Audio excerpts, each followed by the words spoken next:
काश मैं चल सकती, काश मेरे हाथ इतने लंबे होते कि मैं सोते सोते अपनी चीजें ले लूं, अपना हाथ बढ़ाकर मेरी दवाई खा सकती, पंखे की गति तेज ज्यादा कर सकती, लाइट की स्विच चालू बंद कर सकती। मैं अपने आप को बहुत लाचार महसूस करती हूँ।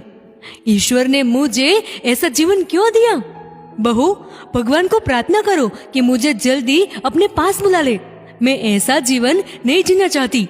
कितने साल हो गए मैं इसी बिस्तर पर पड़ी हुई हूँ, तुझ पर और अपने बेटे पर बोझ बन गई हूँ। ऐसा जीवन जीते जीते मैं थक गई हूँ। भगवान इतना नाराज हो गए हैं कि अब मेरी बात भी नहीं सुनते। पता नहीं कब तक यहाँ पर मैं पड़ी रहूंगी। मीरा देवी ने अपनी बहू मुस्कान से कहा। मुस्कान का व्यक्तित्व अपने नाम की तरह ही खुशनुमा था। कभी कभी उसकी सास आधे घंटे में 5 बार बुलाती है। वो बिना मुंह बिगाड़े उनका सारा काम करती है। रात होते होते वो थक जाती है, पर अपने मुंह से उफ तक नहीं निकलने देती। मुस्कान का एक छोटा सा बिजनेस है जो वो घर से ही संभालती है। मीरा देवी की ये बात सुनकर उसने कहा, माँ, आप ऐसा क्यों कह रही हो? क्या मेरे काम में कुछ कमी आ गई? मुझसे नाराज हो क्या? क्या मैं आपकी बेटी नहीं? अगर बेटी हूँ तो बेटी से काम करवाने के लिए क्या शर्म? आप चाह कर तो सीढ़ियों से नहीं गिरे थे। बढ़ती उम्र में गिरने पर थोड़ा सा कष्ट होता है। देखना, आप जल्दी ठीक हो जाएंगे और पहले की तरह चलने फिरने लगेंगे। मुझे बुलाने के लिए आपको सोचने की आवश्यकता नहीं है, कभी भी बुला सकते हो। अगर आप रात को भी मुझे एक फोन करेंगे तो मैं नीचे आ जाऊंगी। 3 साल पहले मीरा देवी मंदिर से पूजा करने के बाद सीढ़ियां उतर रही थी तो उनका पैर फिसल गया और नीचे गिर पड़ी। शरीर में कई चोटें आई थी। डॉक्टर ने कह दिया था कि वो अब कभी नहीं चल पाएगी। फिर भी मुस्कान उन्हें विश्वास दिलाती रहती थी कि एक दिन वो चल पाएंगे। बहू, तुम मुझे झूठा विश्वास दिला रही हो। डॉक्टर ने मुझे कहा था कि मैं कभी नहीं चल पाऊंगी। फिर भी हर रोज तुम दिन में 3 बार मुझे कहती हो कि मैं वापस चलूंगी। अब तो बस मैं ऊपर जाने के दिन गिन रही हूँ। मैं तुम्हें इतना परेशान होते हुए नहीं देख सकती। तुम मेरा कितना ख्याल रखती हो वो सब लोग जानते हैं, इसलिए तुम अपने बिजनेस में भी ध्यान नहीं दे पा रही हो। मुझे बहुत बुरा लग रहा है। तुम किस मिट्टी की बनी हो? आजकल कोई भी लड़की अपने सास ससुर की सेवा नहीं करती है। वो अपने सास ससुर की आवाज सुनना तो दूर, उनको देखती भी नहीं है। बहुत बुलाने पर कभी आ जाती है और बाद में चिल्लाती है। पिछले जन्म में मैंने कई अच्छे कार्य किए होंगे, इसलिए मुझे तुम मिली। मीरा देवी रोते हुए बोल रहे थे, पहले आप रोना बंद कीजिए। मेरा बिजनेस अच्छा चल रहा है। अगर आपको मेरी मदद करनी है तो चलना ही होगा। मुस्कान ने कहा। मीरा देवी ने अपने आंसू पोंछे और बहू से कहा, मैं चलूंगी, मैं जरूर चलूंगी। माँ, बताओ, आपने मुझे क्यों बुलाया था? मुस्कान ने पूछा। आज मुझे ठंड लग रही है, पंखा थोड़ा सा कम कर दो और मुझे ब्लैंकेट दे दो। मीरा देवी ने कहा, मैं सब कर दूंगी, पर इससे पहले मैं आपका बुखार चेक करूंगी। इतना कहकर मुस्कान अपने कमरे से थर्मोमीटर लाती है और मीरा देवी का बुखार चेक करती है। मीरा देवी को 102 डिग्री बुखार था। मुस्कान ने तुरंत डॉक्टर को फोन करके बुलाया और दवा दिलवाई। दवाई देने के बाद मुस्कान ने कहा, आप थोड़ी देर आराम कर लो। शाम का नाश्ता मैं आपके कमरे में ही लेकर आऊंगी। दोनों माँ बेटी मिलकर बैठकर खाएंगे। इतना कहकर मुस्कान ने भजन सुनाकर मीरा देवी को सुला दिया। शाम के 5:30 बजे मुस्कान चाय नाश्ता लेकर माँ के कमरे में जाती है। वो पहले बुखार चेक करती है। तापमान अब कम हो गया था। दोनों ने मजे से नाश्ता किया। मीरा देवी अपने दर्द से बहुत परेशान थे। कभी कभी अपने बहू बेटे पर गुस्सा भी कर देते हैं।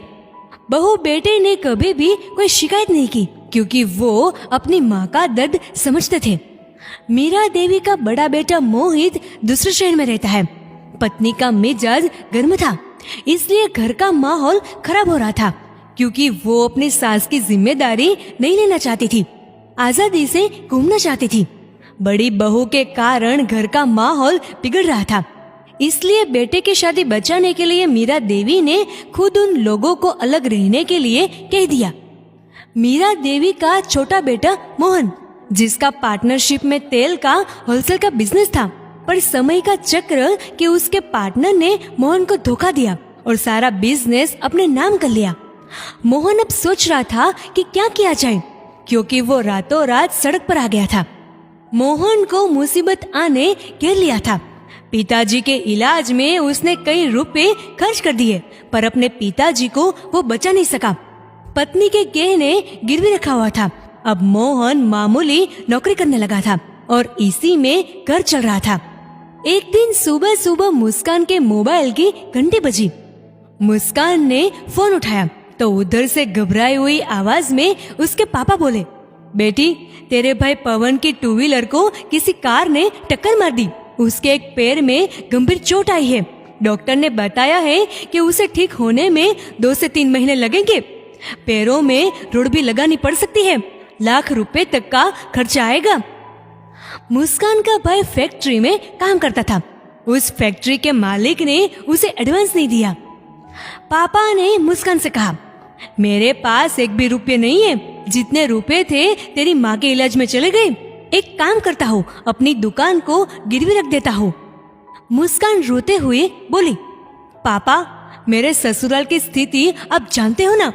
काश मैं आपकी मदद कर सकती। मेरी हालत ऐसी नहीं है कि मैं आपकी कोई मदद कर पाऊँ, और अभी तो इतनी इनकम भी नहीं है कि कुछ बचा सकूं। मुस्कान की सास सब सुन रही थी। उन्होंने मुस्कान को इशारे से कहा कि वो बात करेंगी। मीरा देवी ने कहा, समधी जी, आप पैसे की चिंता मत करना।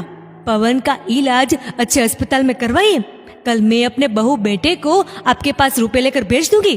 पैसे का इंतजाम हो गया है। माँ जी, पैसे का इंतजाम कैसे होगा? इनके पास इतने पैसे नहीं है। वे इतने पैसे कहाँ से लाएंगे? मीरा देवी ने मुस्कान से एक संदूक खुलवाया जिसमें अपने पति की यादों का पिटारा था। इसमें से सोने की 2 बाली और मंगलसूत्र मुस्कान के हाथों में थमा दिया और कहा, बहू, इसे बेच दो और अपने भाई का इलाज करवाओ। मुस्कान रोने लगी। ये पापा जी की निशानी है, मैं इसे कैसे बेच सकती हूँ? तब मीरा देवी ने कहा, मैं तुम्हें अपनी बेटी मानती हूँ, सिर्फ कहती नहीं, मानती भी हूँ। इसलिए मैं तुम्हें दुखी नहीं देख सकती। तुम मेरी कितने सालों से सेवा कर रही हो, मेरी हर जरूरत को पूरा करती हो। मैं कभी गुस्से से बोल देती हूँ, पर फिर भी तुम कुछ नहीं कहती हो। मेरा बेटा कभी कभी गुस्सा करता है तो उसे भी तुम रोक लेती हो। तेरे पापा जी तो परलोक चले गए। अब इस मंगलसूत्र का मैं क्या करूं? ये मेरे लिए साधारण गहना ही है। इस मंगलसूत्र के बारे में नहीं, अपने भाई के बारे में सोचो। मेरा आशीर्वाद तेरे भाई के साथ है, वो जल्दी ठीक हो जाएगा। मुस्कान मीरा देवी को गले लगाकर रोने लगी और खुशी के आंसू छलक उठे। बिना कुछ कहे मीरा देवी ने कितना कुछ कर दिया। अगर किसी भी बहू को बेटी जैसा प्यार चाहिए तो उनको भी अपने सास ससुर को माँ बाप मानना ही होगा। उन लोगों के लिए हम जो कुछ भी कर सकते हैं वो कम है। दोस्तों, इस वीडियो को लेकर आपकी क्या राय है नीचे कमेंट करके जरूर बताएगा। अगर आपको ये वीडियो अच्छा लगा हो तो इस वीडियो को लाइक करिएगा, शेयर करिएगा ज्यादा से ज्यादा लोगों तक, और ऐसे और भी इंस्पिरेशनल वीडियोस के लिए सब्सक्राइब करें हमारे यूट्यूब चैनल को और फेसबुक पर फॉलो करें हमारे पेज को। धन्यवाद।